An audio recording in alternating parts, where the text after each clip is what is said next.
Welcome back to Starving for Attention, the show where I never use a script anymore because I just want to get this video out and done so I can cross it off the list. Today we're talking about creating versus consuming content. Everybody consumes content, and I do it too. I do it all the time. Everybody does. I love it. Honestly, I love sitting there and just fucking doom scrolling on Instagram Reels. I love Instagram Reels. I cannot get enough of Instagram fucking Reels.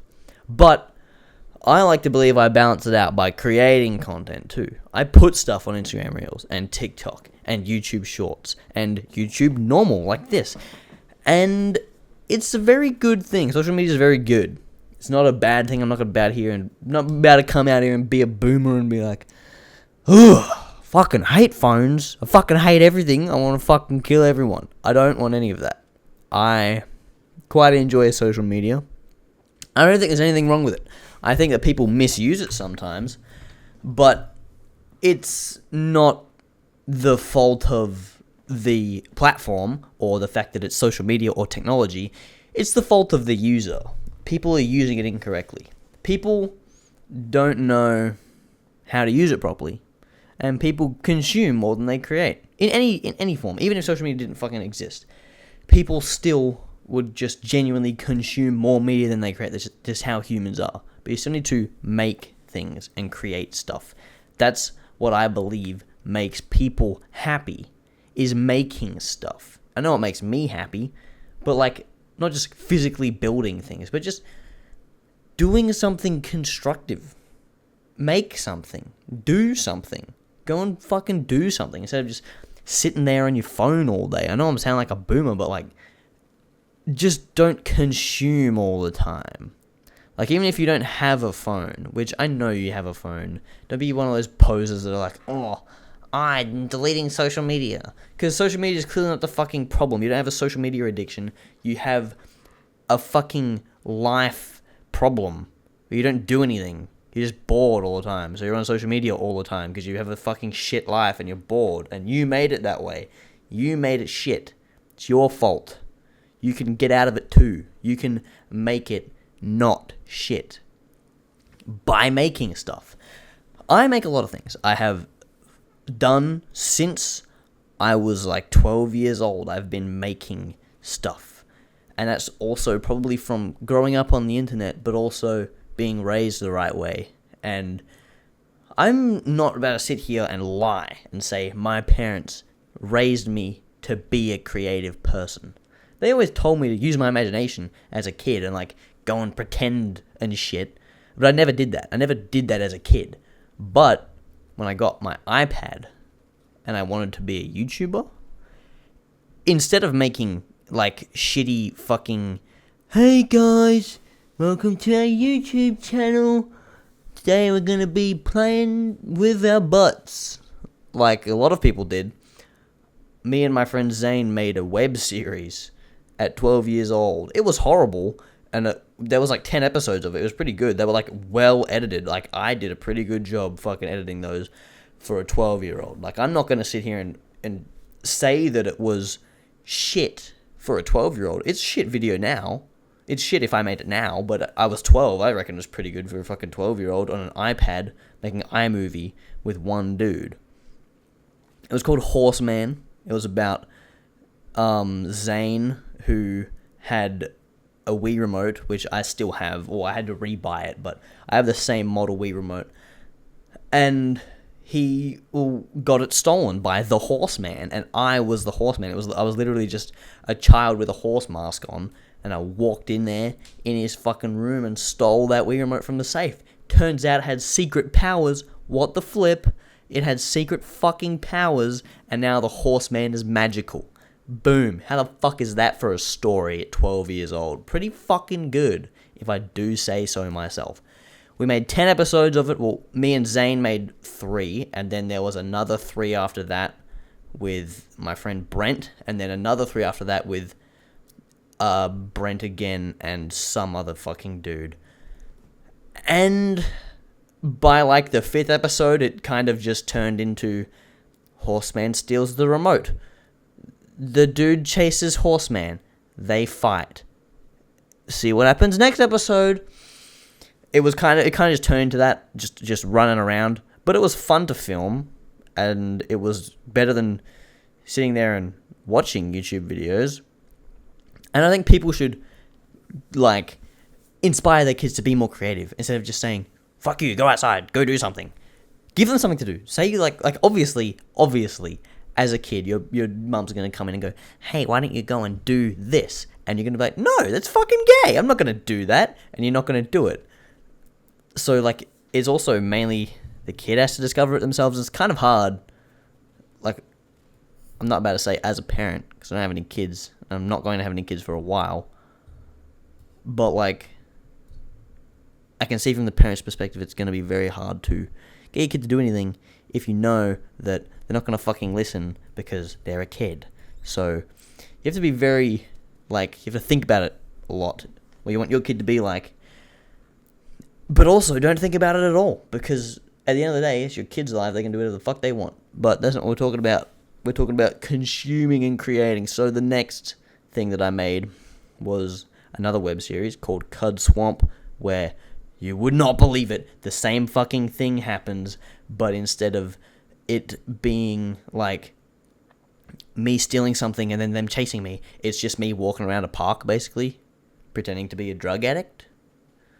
And I think I was like 14. So yeah, it kind of checks out for the comedy of a 14-year-old. And there was like 3 episodes of that, and somehow I was locked in the park and I couldn't leave. And then in the last episode, I just walk out of the park, and that's the end. Very fucking creative. And then there's another one. I made a lot of web series. The next one was called Caleb's Stupid Adventures, which kind of blended all 3 of them together. It was about, like, my friend Caleb being stupid and shit. And that was pretty funny. And then after that, I made a YouTube channel called YETI and X. I'm not sure if any of you know it, but I'll put it in the description. It was about just literally normal YouTube videos. It was just normal fucking YouTube videos that I made. And they were pretty cool. They were really good. They were like, I guess you would say it was like, 2023 that I made that. It was kind of basically just... It started off with me just making fucking videos where I put the camera up and talked about a video game, and then I didn't edit it. Kind of like Silent for Attention, but there wasn't gameplay. It was just a footage of me standing there talking. And then that turned into, I guess, like Ludwig Orgren type of videos, and mixed with Jay Schlatt, where there was like another video where I played Wii Sports, and every time I lost, I had to wax some of my hair off or something. And that was pretty cool. And then got further and further down the rabbit hole. And then I think the most recent episode or video, on there is me at a skate park in a wheelchair. So that's quite fun, isn't it? But now, what I'm trying to do, because I like making content, I like making a lot of shit, is me and my friend Riley Towns, you might know him from FistPump, he is the drummer, making a multimedia corporation where we basically make everything. It's called Goblet Inc. And Starving for Attention and Fist Pump is the start of it. And it's going to be literally almost every single form of media you can think of, including like books and shit. Like Starving for Attention is going to turn into a proper podcast. We got music, we got movies, we got YouTube, we got social media, we got everything. But right now, I am making Starving for Attention weekly. I'm trying to make multiple episodes a week and schedule them for every week in the coming future. Right now, I'm at episode 7. This is the 7th one of 46. Because I'm trying to do one every week for like until the start of January in 2027. And I'm a month and a half in, and it's been 2 weeks that I've been doing this, so I reckon I'm doing pretty good. I could have been doing a lot more, but, you know, I've got to work on fist pump. That's the more important thing. This is kind of just a hobby right now, but it's kind of hard to balance it all with a full-time job, but I'm doing it. I'm thugging it out. I should probably be in bed right now, but I'm not. I'm recording this, and I'm about to run out of gameplay, so tomorrow morning I'm going to wake up at 4 a.m. and record some zombies gameplay before I go to work at 6:30. Or start work at 6:30. I have to leave at 5:30. So, yeah, I can get an hour in. That'll be pretty good. And, yeah, right now I'm making a plan for what to do after the new FistPump song releases. I have a 60-day plan that I'm following, and there is a piece of content on there coming out every single day. So I'm making all of the footage first and then scheduling it after. Before that, it was just release whatever you fucking can on Instagram to promote FistPump every single day. Oh no, on Instagram it was every second day, and on TikTok it was every single day. But now I'm changing it. We're not uploading right now on Instagram or TikTok, but we're going to make all of the footage and then schedule it all for the 2 months after the song comes out to promote the song. And then no more and then. And then once that's all done, like I'm including, like, I'm making the music video and scheduling it. I'm making all of the visualizers and the alternate versions of the song and scheduling them all and everything like that. There's 60 pieces of content getting uploaded in total, and I have to make all 60 of them before the song comes out. I still don't know when the song comes out. We have to get it mixed and mastered first, and we might add some more to the recording and shit like that. But right now, we are just getting it mixed and mastered, and then making the content. As of next week, I'm going to start making the content for it and start scheduling it all. I think I might just save it all in a file and separate them into like 60 different files, one for every single day. And then once I have all of the footage, that's when I will start scheduling them, so I don't have to worry about it until the next song comes out, and I can just work on the song. But, that's kind of... I wouldn't say it's hard, because I'm still doing the same thing anyway. It's just more work at the start for less work later on, which I've always been that kind of person. I've always been a do it now so you don't have to do it later kind of guy when it comes to things that I care about. Other than that, I just will leave it and won't give a fuck. But if it's got something to do with me and how it affects my future, mainly it's my future, how it affects my future, that's when it will affect what I'm doing. Other than that, I won't give a shit. If it's like something very minimum, I won't care.